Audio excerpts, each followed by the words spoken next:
ਗੁਰੂ ਨਾਨਕ ਦੇਵ ਜੀ ਕੁਝ ਦਿਨ ਸੁਲਤਾਨਪੁਰ ਲੋਧੀ ਵਿਖੇ ਕੀਰਤਨ ਦਾ ਪ੍ਰਵਾਹ ਚਲਾ ਕੇ ਅਤੇ ਨਗਰ ਵਾਸੀਆਂ ਨੂੰ ਸੱਚੇ ਧਰਮ ਦਾ ਉਪਦੇਸ਼ ਦੇ ਕੇ ਗੁਰੂ ਜੀ ਸੰਸਾਰ ਦਾ ਕਲਿਆਣ ਕਰਨ ਵਾਸਤੇ ਨਿਕਲ ਤੁਰੇ। ਉਹਨਾਂ ਆਪਣੇ ਇਸ ਉਦੇਸ਼ ਬਾਰੇ ਬੇਬੇ ਨਾਨਕੀ ਅਤੇ ਪਤਨੀ ਸੁਲੱਖਣੀ ਜੀ ਨੂੰ ਜਦ ਦੱਸਿਆ ਤਾਂ ਉਹ ਬਹੁਤ ਉਦਾਸ ਹੋ ਗਈਆਂ।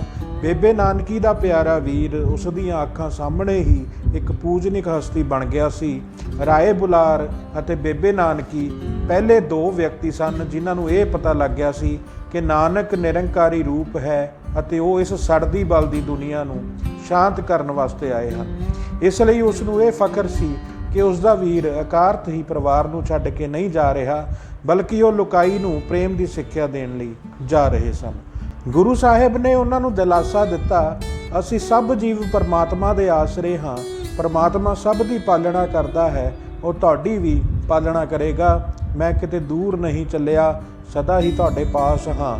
ਜਦ ਵੀ ਤੁਸੀਂ ਮੈਨੂੰ ਯਾਦ ਕਰੋਗੇ ਮੈਂ ਉਸੇ ਵੇਲੇ ਤੁਹਾਡੇ ਪਾਸ ਪਹੁੰਚ ਜਾਵਾਂਗਾ। ਇਸ ਤਰ੍ਹਾਂ ਘਰ ਵਾਲਿਆਂ ਨੂੰ ਧਰਵਾਸ ਦੇ ਕੇ ਸਾਰੇ ਨਗਰ ਨੂੰ ਅਲਵਿਦਾ ਕਹਿ ਕੇ ਗੁਰੂ ਜੀ ਆਪਣੇ ਲੰਮੇ ਪੰਧ ਤੇ ਨਿਕਲ ਤੁਰੇ। ਨਵਾਬ ਦੌਲਤ ਖਾਂ ਲੋਧੀ ਅਤੇ ਹੋਰ ਅਮੀਰ ਵਜ਼ੀਰ ਵੀ ਭਿੱਜੀਆਂ ਅੱਖਾਂ ਨਾਲ ਗੁਰੂ ਜੀ ਨੂੰ ਅਲਵਿਦਾ ਕਹਿਣ ਆਏ। ਸਾਰਾ ਸ਼ਹਿਰ ਇੰਨਾ ਉਦਾਸ ਹੋ ਗਿਆ ਕਿ ਜਿਵੇਂ ਉਹਨਾਂ ਦੀ ਸਭ ਤੋਂ ਪਿਆਰੀ ਚੀਜ਼ ਕਿਤੇ ਦੂਰ ਜਾ ਰਹੀ ਹੋਵੇ।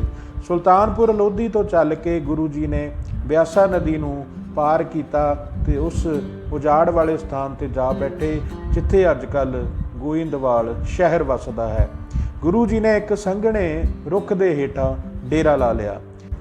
ਜਦ ਕੁਝ ਸਮਾਂ ਬੀਤ ਗਿਆ ਤਾਂ ਮਰਦਾਨਾ ਕਹਿਣ ਲੱਗਾ, ਸਤਿਗੁਰ ਜੀ ਮੈਨੂੰ ਬਹੁਤ ਭੁੱਖ ਲੱਗੀ ਹੈ। ਤੁਸੀਂ ਉਜਾੜ ਵਿੱਚ ਬੈਠ ਗਏ ਹੋ ਜਿੱਥੇ ਦੂਰ ਦੂਰ ਤੱਕ ਮਨੁੱਖ ਨਹੀਂ ਦਿਖਾਈ ਦਿੰਦਾ। ਗੁਰੂ ਜੀ ਮਰਦਾਨੇ ਦੀ ਇਹ ਗੱਲ ਸੁਣ ਕੇ ਮੁਸਕਰਾਏ ਅਤੇ ਫਰਮਾਇਆ, ਜਿਸ ਸਥਾਨ ਉੱਤੇ ਅਸੀਂ ਬੈਠੇ ਹਾਂ ਇੱਥੇ ਕੁਝ ਸਮੇਂ ਬਾਅਦ ਇੱਕ ਭਲਾ ਪੁਰਸ਼ ਸ਼ਹਿਰ ਆਬਾਦ ਕਰੇਗਾ। ਇੱਥੇ ਪ੍ਰਭੂ ਦੇ ਨਾਮ ਦਾ ਜਾਪ ਹੋਵੇਗਾ ਤੇ ਸਾਡੀ ਸਿੱਖੀ ਦਾ ਵਿਸਥਾਰ ਹੋਵੇਗਾ। ਬਾਕੀ ਰਹੀ ਤੇਰੀ ਭੁੱਖ ਦੀ ਗੱਲ, ਹਾਲੇ ਤਾਂ ਅਸੀਂ ਕੁਝ ਪੈਂਡਾ ਵੀ ਨਹੀਂ ਕੀਤਾ ਹੈ।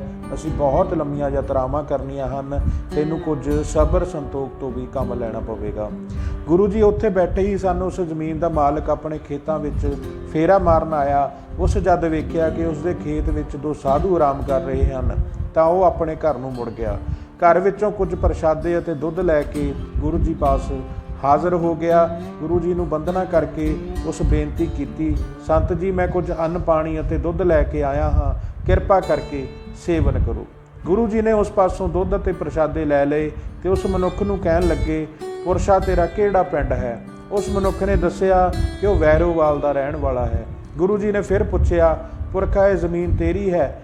ਉਸ ਮਨੁੱਖ ਨੇ ਗੁਰੂ ਜੀ ਵੱਲ ਵੇਖਿਆ। ਉਹਨਾਂ ਦੇ ਚਿਹਰੇ ਤੇ ਉਸ ਨੂੰ ਇਲਾਹੀ ਨੂਰ ਵਿਖਾਈ ਦਿੱਤਾ। ਆਪ ਵੀ ਕਿਸੇ ਅਦੁੱਤੀ ਸਰੂਰ ਵਿੱਚ ਭਰ ਕੇ ਉਹ ਬੋਲਿਆ, ਮਹਾਂਪੁਰਸ਼ੋ ਇਹ ਜ਼ਮੀਨ ਤੁਹਾਡੀ ਹੀ ਹੈ, ਮੈਂ ਤਾਂ ਤੁਹਾਡਾ ਰਾਹਕ ਹਾਂ।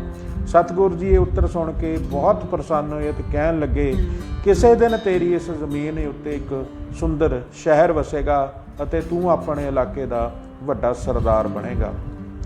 ਇਹ ਵਰ ਦੇ ਕੇ ਗੁਰੂ ਜੀ ਮਰਦਾਨੇ ਨੂੰ ਪ੍ਰਸ਼ਾਦੇ ਖਾਣ ਨੂੰ ਦਿੱਤੇ ਤੇ ਦੁੱਧ ਦਾ ਕਟੋਰਾ ਵੀ ਉਸ ਦੇ ਅੱਗੇ ਧਰ ਦਿੱਤਾ। ਇਹ ਵੇਖ ਕੇ ਉਹ ਜ਼ਿਮੀਂਦਾਰ ਬਹੁਤ ਹੈਰਾਨ ਹੋਇਆ ਅਤੇ ਕਹਿਣ ਲੱਗਾ, ਮਹਾਰਾਜ ਤੁਸੀਂ ਤਾਂ ਅੰਨ ਨੂੰ ਮੂੰਹ ਨਹੀਂ ਲਾਇਆ ਹੈ। ਮੇਰੀ ਬੇਨਤੀ ਮੰਨ ਕੇ ਕੁਝ ਅੰਨ ਪਾਣੀ ਛਕ ਕੇ ਮੈਨੂੰ ਕਿਰਤਾਰਥ ਕਰੋ। ਗੁਰੂ ਜੀ ਨੇ ਉਸ ਦੀ ਬੇਨਤੀ ਮੰਨ ਕੇ ਕੁਝ ਦੁੱਧ ਛਕਿਆ। ਉਸ ਤੋਂ ਬਾਅਦ ਗੁਰੂ ਜੀ ਅੱਗੇ ਚੱਲ ਕੇ ਉਸ ਸਥਾਨ ਤੇ ਪਹੁੰਚ ਕੇ ਜਿੱਥੇ ਅੱਜ ਕੱਲ੍ਹ ਅੰਮ੍ਰਿਤਸਰ ਸ਼ਹਿਰ ਵਸਦਾ ਹੈ।